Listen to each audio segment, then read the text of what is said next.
Trails are a very basic feature of many Roblox games, and I will be showing you how to make one very easily in today's video. The first thing you are going to want to do is head over to the Explorer and insert a script into Starter Character Scripts.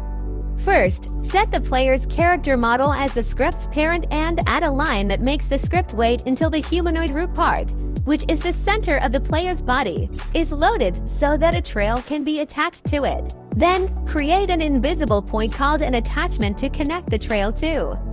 Make its parent the humanoid root part, and make the position where you want the lower point the trail to be.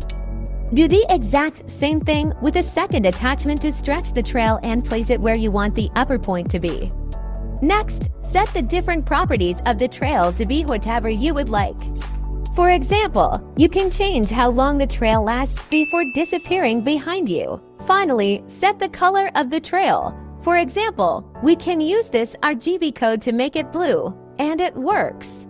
We can also make it a gradient by using key points. In this example, it is rainbow, but you can adjust the RGB codes and number of key points to make it look however you would like. If that helps you, like and subscribe for more, and comment what game you put this trail into.